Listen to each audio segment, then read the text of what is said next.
Hi friends, welcome to SS academy. இந்த வீடியோவில் நம்ம என்ன பார்க்க போகிறோம்னா SSC GD previous year question தான் அனலைஸ் பண்ண போகிறோம். இது எப்போ நடந்த எக்ஸாம்னா 19ஆம் தேதி பிப்ரவரி மாதம் 2024 செகண்ட் ஷிஃப்ட்டு. இதில் நடந்த ஒரு 10 ஜென்ரல் நாலேஜ் டாபிக் கொஷின் தான் எடுத்து வந்திருக்கேன். ஆல்ரெடி நம்ம 16 வீடியோ அப்லோட் பண்ணிட்டோம். இது 17வது வீடியோ. இதுவரை நம்ம வீடியோ பார்க்கலன்னா நம்ம யூடியூப் சேனலில் SSC GD previous year question அப்படின்னு ஒரு பிளேலிஸ்ட் இருக்கும். அதுக்கு கீழே இந்த வீடியோலாம் ஒன் பை ஒன்னாக அப்லோட் பண்ணியிருக்கோம். அந்த வீடியோலாம் நீங்கள் பார்க்குறது மூலிமா ப்ரீவியஸ் இயரில் எப்படி கொஷின் கேட்டிருக்காங்க அப்படின்னு நம்ம அனலைஸ் பண்ணலாம். அதை பேஸ் பண்ணி நம்ம ப்ரிப்பேர் பண்ணோம்னா இந்த வாட்டி நடக்கிற எக்ஸாமில் நம்ம கிளியர் பண்ணுறதுக்கு அதிக சான்ஸ் இருக்குது. இப்போ நம்ம இன்றைக்கான வீடியோக்குள்ளே போகலாம். ஃபஸ்ட்டு கொஷின், முதல் கேள்வி என்ன கொடுத்துருக்காங்க? நேபாள் நாட்டில் எந்த மதம் அதிகமாக உள்ளது? ஸோ ஒரு ஜென்ரல் நாலேஜ் டாப்பிக்கு. நேபாள் நாட்டில் எந்த மதம் அதிகமாக உள்ளது? இதுக்கு ஆன்சர் என்னென்னு பார்த்தோம்னா ஹிந்து மதம். நம்ம இந்து மதம் தான் நேபாள் நாட்டில் அதிகமாக இருக்கிற மதம். அடுத்தது பாருங்கள், செகண்ட் கொஸ்டின், ரெண்டாவது கேள்வி என்ன கொடுத்துருக்காங்க? 1976 இந்திய அரசியலமைப்பில் 42வது திருத்தச் சட்டம் மூலம் எத்தனை அடிப்படை கடமைகள் சேர்க்கப்பட்டது?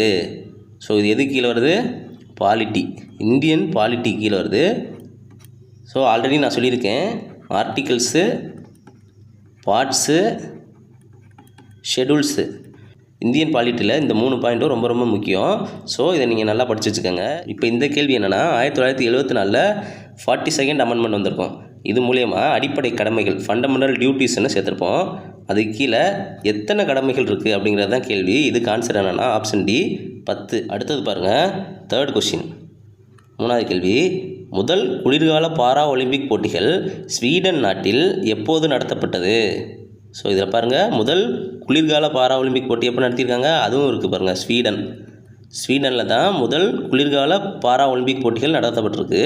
ஆனால் கேள்வி என்னென்னா இது எப்போ நடந்துச்சு அப்படிங்கிறது தான் கேள்வி. இதுக்கு ஆன்சர் ஆப்ஷன் சி 1976. 1976 தான் ஃபஸ்ட்டு பாரா ஒலிம்பிக் கேம்ஸ் நடத்தியிருப்பாங்க. அடுத்தது பாருங்கள், ஃபோர்த்து கொஷினு, வைட்டமின் ஏ குறைபாட்டால் ஏற்படும் ஜீரோப்தால்மியா என்ற நோய் மனிதனில் எந்த உறுப்பை பாதிப்படைய செய்கிறது? ஸோ வைட்டமின் ஏ குறைபாடுனால எந்த நோய் ஏற்படுது? ஜீரோப்தால்மியா. இது ஒரு கொஷினு. வைட்டமின் ஏ குறைபாட்டால் ஏற்படும் நோய் என்னது? ஜீரோப்தால்மியா. இதனால் மனிதனில் எந்த உறுப்பு பாதிப்படையுது அப்படிங்கிறது தான் கேள்வி. ஸோ இதுக்கு ஆன்சர் என்னென்னா ஆப்ஷன் டி கண்கள். நம்ம கண்ணில் தான் ப்ராப்ளம் வரும். அடுத்தது பாருங்கள், 5வது கொஸ்டின், 5th கொஸ்டின் என்ன சொல்லியிருக்காங்க? பூனா ஒப்பந்தம் 1932 எந்த இரு தலைவர்களுக்கிடையே போடப்பட்டது? இதுக்கு answer option C doctor Ambedkar மற்றும் காந்தியடிகள். ஸோ காந்தியடிகள் ஜெயிலில் இருந்திருப்பாங்க. அந்த காலகட்டத்தில் பூனா பேக்ட் போட்டிருப்பாங்க. அடுத்தது பாருங்கள், 6வது கொஸ்டின், 2011ஆம் ஆண்டு மக்கள் தொகை கணக்கெடுப்பின்படி இந்தியாவில் குறைந்த பெண்கள் கல்வியறிவு விகிதத்தை கொண்டுள்ள மாநிலம் எது? ஸோ நம்ம இதுவரையும் ஆல்ரெடி 16 பாட்டு பார்த்துருக்கோமா? எல்லா பார்ட்லேயும் இந்த சென்சஸ் 2011 எடுத்தாங்கள்ல, இந்த சென்சஸ்லேருந்து ஒரு கொஷின் கண்டிப்பாக வருது. அதனால் சென்சஸ் நீங்கள் நல்லா படித்து வச்சுக்கோங்க. சென்சஸ்ஸு ப்ளஸ் 5 இயர் பிளான், இது ரெண்டும் ரொம்ப முக்கியம்.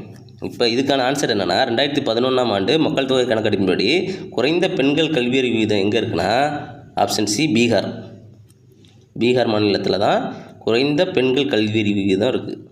அடுத்தது பாருங்கள், 7வது கேள்வி என்ன கொடுத்துருக்காங்க? கீழ் காண்பைகளுள் இது 12வது ஐந்தாண்டு திட்டத்தின் நோக்கம். ஸோ 12th 5 இயர் பிளானோட நோக்கம் என்னன்னு கேட்டிருக்காங்க.